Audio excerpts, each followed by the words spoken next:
Bienvenidos a mi canal, soy Carolina Dardi hablándoles de psicópatas y de narcisistas.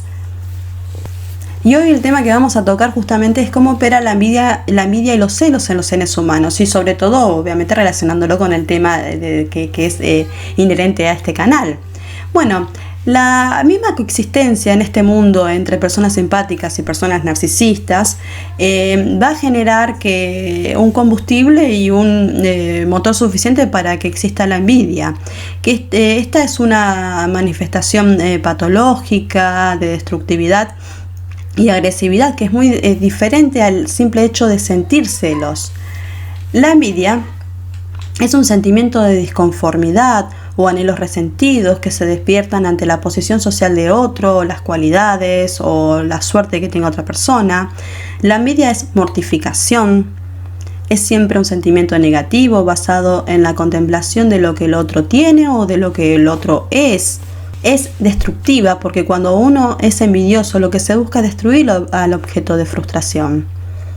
Y así es como el envidioso busca de tirar abajo al envidiado a su mismo nivel. Entonces así el envidioso quiere hacer pobre al envidiado, desdichoso, infeliz al dichoso e inseguro a aquel que goce de mucha personalidad.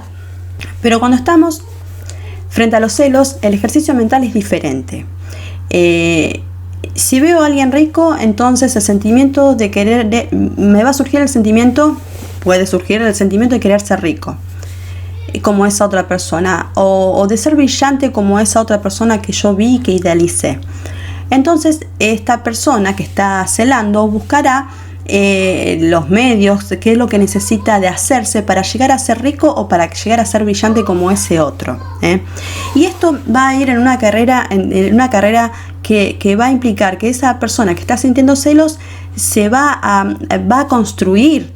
Va a construirse, pero va a construirse desde dentro, desde sí mismo, fijando su mirada en sí mismo y construyendo para llegar a ese ideal.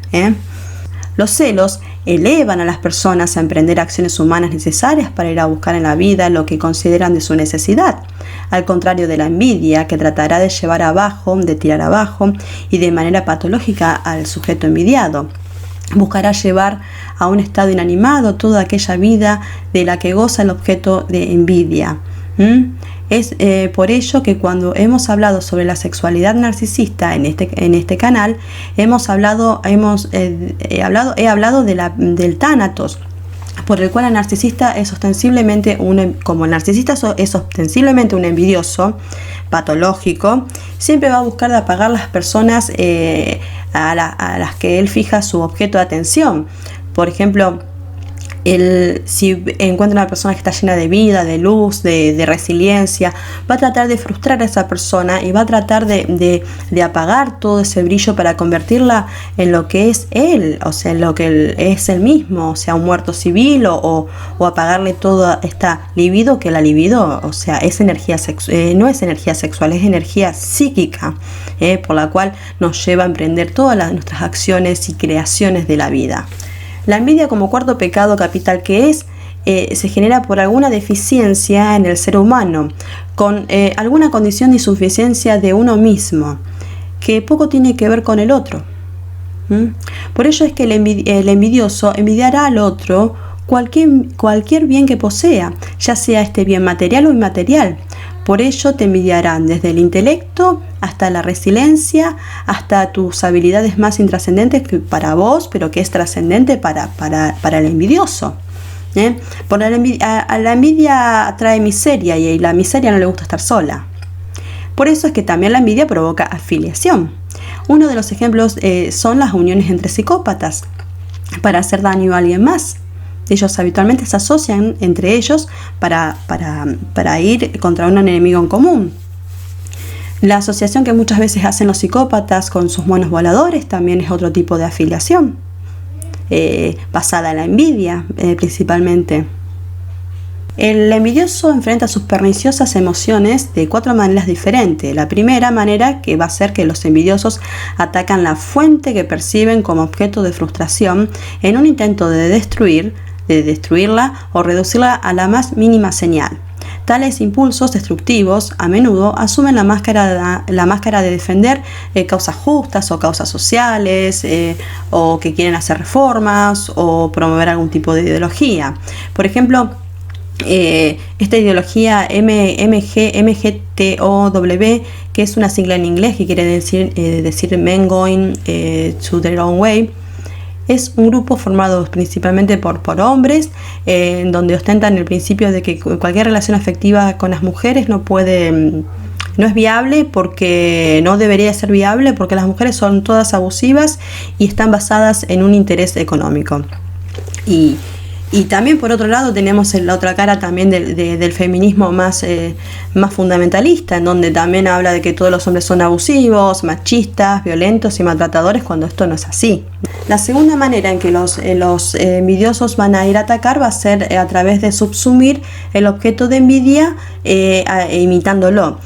Y en casos extremos incluso van a recurrir a estafas o a hechos de corrupción graves.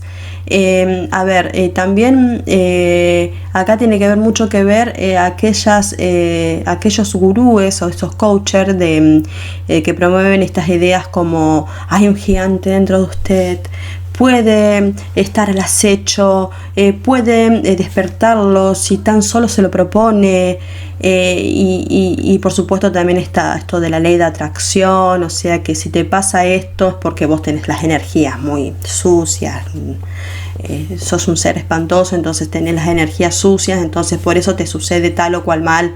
O sea, como si no hubiese agentes externos que pueden influir en una meta que uno se propone, y bueno, las cosas no salen bien a veces porque hay un montón de confluencia de agentes externos a uno mismo.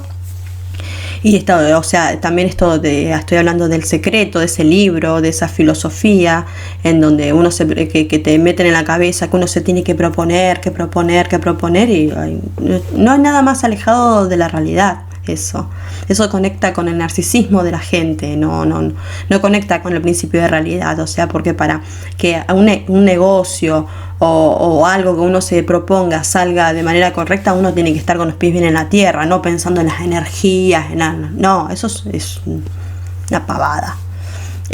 También en la otra filosofía que ha promovido esto de las almas gemelas, ese libro famoso de las almas gemelas, o de también que promueve esta idea de la media naranja, en donde en algún lugar del mundo, del planeta, va a estar tu alma gemela. Esto es una puerta gigantesca así, sin llave siquiera para la entrada de un psicópata. ¿Por qué? Porque uno lee esas cosas y se cree que en algún lugar del mundo hay una persona igual a mí. Y sí, el psicópata. ¿Por qué? Porque te va a imitar, se va a camuflar de vos. Los envidiosos siempre van a buscar caminos alternativos para burlar el sistema. El sistema te dice que hay que formarse, que luego hay que trabajar duro para ser rico, pero el envidioso buscará atajos. Como por ejemplo convertirse en una celebridad por algún escándalo, por ejemplo, y así a través del escándalo va a conseguir fama, prestigio, notoriedad, lo van a contratar empresas, porque lamentablemente funciona así este mundo. Hay una supuesta narcisista, pero todas sus acciones me dan la pauta que sí. En el programa 90 Day Fiancé, ella venía de Rusia y se casó con un muchacho medio tontón de Estados Unidos, y así consiguió la green card. Y bueno, él terminó preso porque ella le exigía tanto dinero, que le exigía un montón de cosas, todas de marca, caras. Entonces él trabajaba con la marihuana legal, con fines medicinales, pero se terminó pasando la línea a narcotráfico y terminó preso el muchacho. Ahora él está preso y ella no, libre ahí, está haciendo youtuber, y aparte la contratan un montón de marcas porque es linda, tiene cuerpazo, entonces ¿cómo saltó a la fama ella? A través de los escándalos que armó en 90 Day Fiancé, porque ella lo rebajaba de tal manera que era escandaloso y era indignante, pero ella saltó a la fama así, tiene un montón de seguidores, y bueno, la gente conecta con esas cosas. La tercera táctica que van a asumir los envidiosos va a ser recurrir a su autodesprecio. Los envidiosos idealizan el éxito, los ricos, a los poderosos y a los afortunados. Se los atribuyen cualidades sobrehumanas y a veces los creen que son semidioses. Pero al mismo tiempo los envidiosos se humillan a sí mismos al lado de estas personas. Y la mayor parte de esta tensión entre envidiosos y envidiados termina en que los primeros, o sea, los envidiosos, terminan desencantándose y amargados,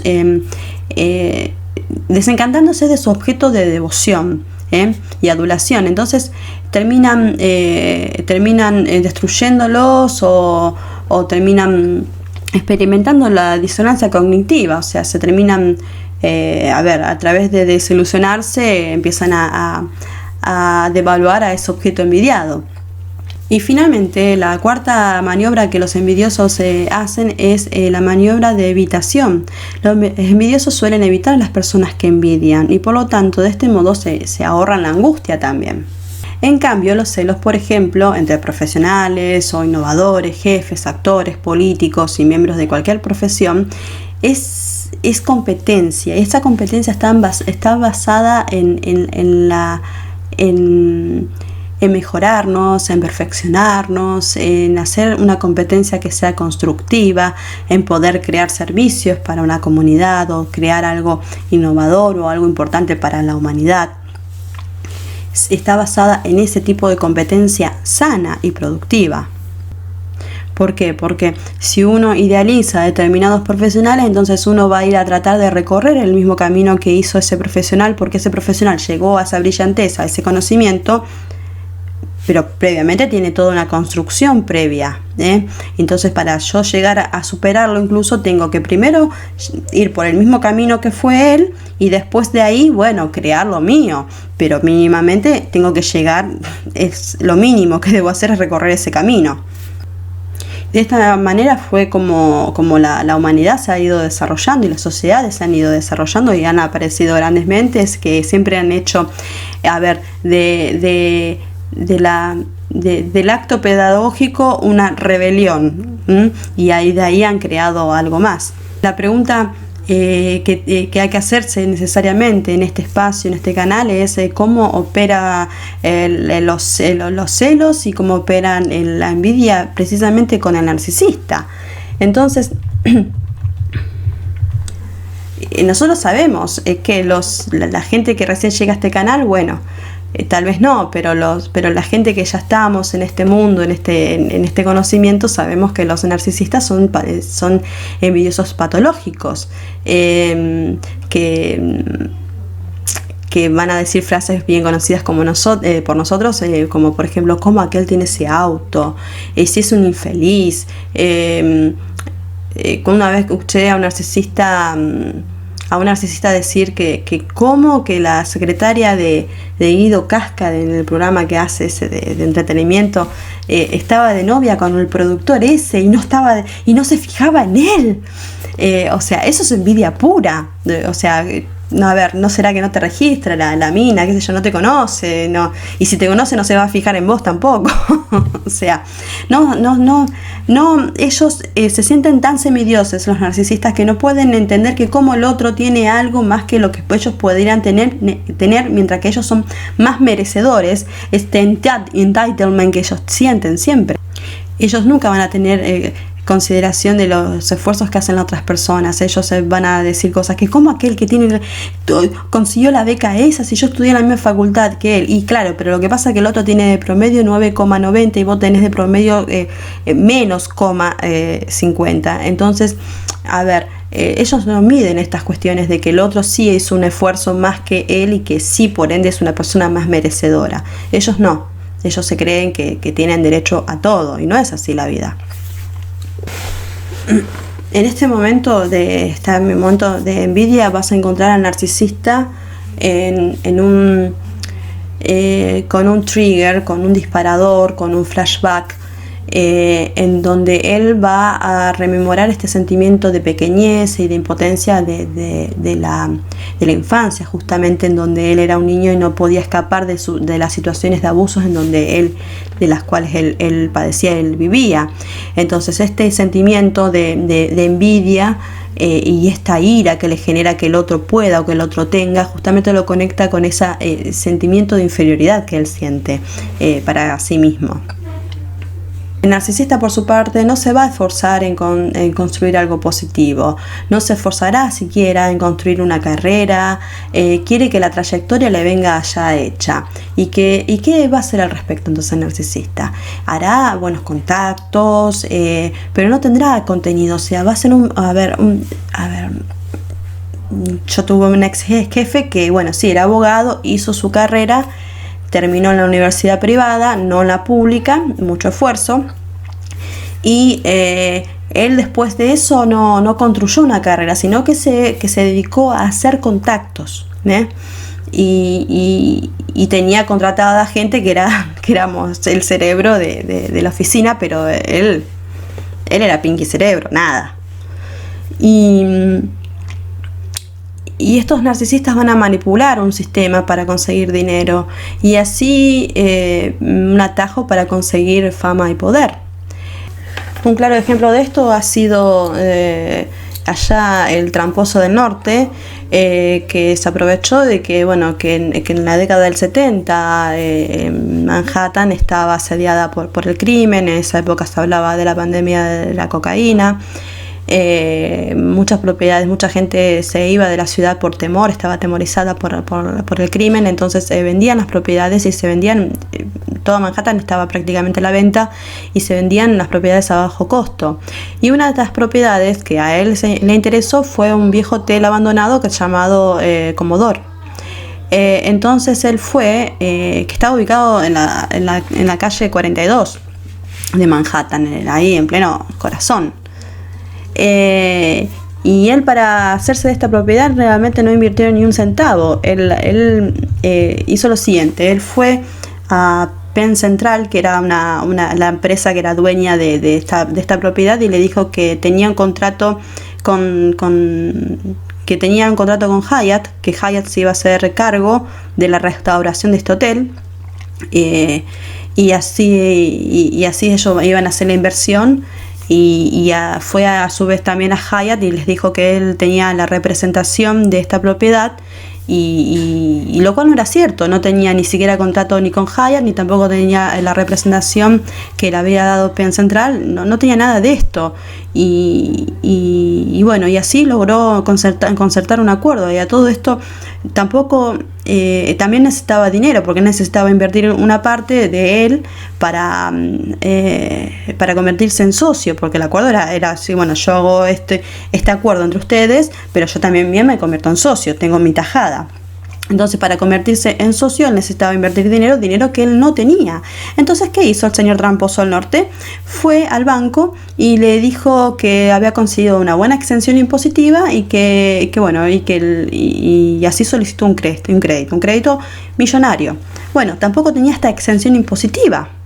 ¿Qué hizo? Cuando fue al director ahí de Hacienda de la ciudad y le pidió esta exención, el director lo sacó volando, porque dijo: no, escúcheme, señor, un hotel Hyatt en la calle 42 de Manhattan no creo que no tenga ingresos suficientes como para eximirse de impuestos, y sacarle recursos a la ciudad.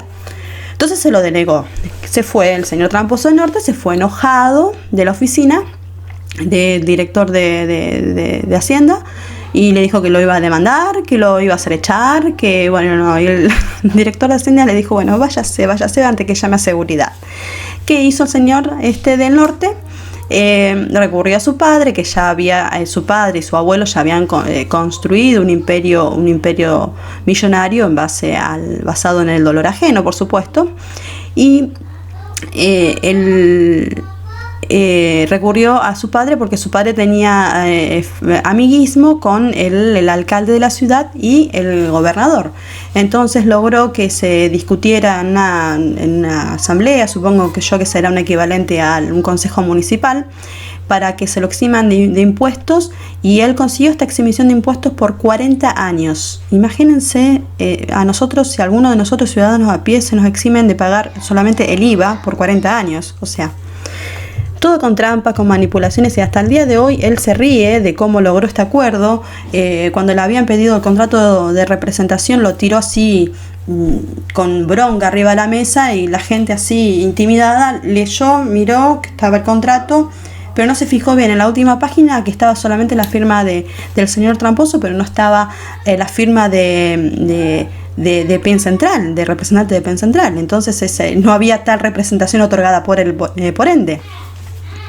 Bueno, esto es burlarse del sistema, aprovecharse de una coyuntura y después se llenan el pecho los narcisistas de ¡ay, que yo y mis millones! Lo ves ahí con el pecho infladito y hablando así, haciendo piquito. Pero bueno, lo hizo de esa manera, con trampa, y sin invertir un centavo. El último interrogante que nos queda por dilucidar es cómo utilizan los celos los narcisistas. Y la pregunta es, ¿utilizan sus celos o los narcisistas utilizan nuestros celos? El narcisista no padece de celos. No, señores, no padece de celos el narcisista. Él solo padece de envidia. Quienes padecemos de celos somos nosotros. Y este dato el narcisista lo conoce muy bien. Sabe que es una de nuestras mayores vulnerabilidades de todos los seres humanos. No es patrimonio exclusivo de las personas con baja autoestima o inseguridad, sino que es patrimonio de todos nosotros el sentir celos. Él sabe que triangulándote vas a esmerarte, vas a superarte, vas a ser resiliente. ¿Por qué? Porque si vos no sos resiliente, entonces no vas a poder superar una carga extra de dolor y de abuso que él te va a venir a adjudicar. Por eso es que el narcisista usa la triangulación y usa este sentimiento, justamente los celos, para poder cargarte con pesos que vos aún podés seguir soportando. En este respecto, siempre se ha desfigurado la frase que ha dicho Nietzsche. Siempre se ha dicho que Nietzsche ha dicho que lo que no te mata te hace más fuerte. Y esto es una desvirtuación del sentido de lo que él dijo, porque lo que él dijo fue diferente.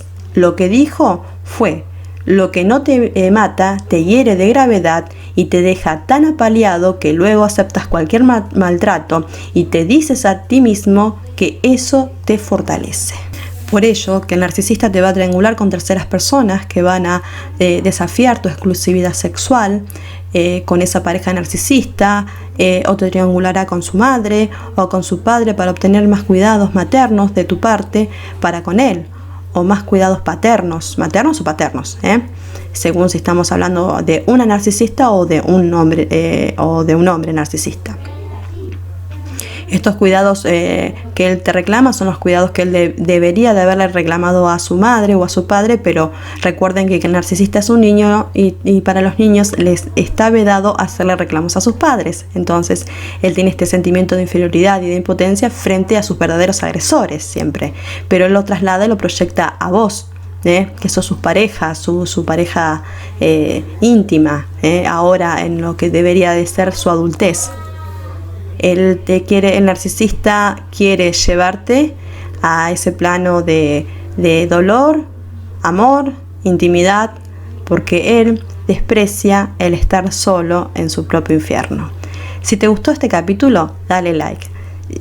Si todavía no te suscribiste, hacelo activando la campanita para que te lleguen todas las notificaciones, y no te olvides de seguirnos en nuestras redes sociales, en Instagram carolina.dardi1. Hasta luego, gente. Bye bye.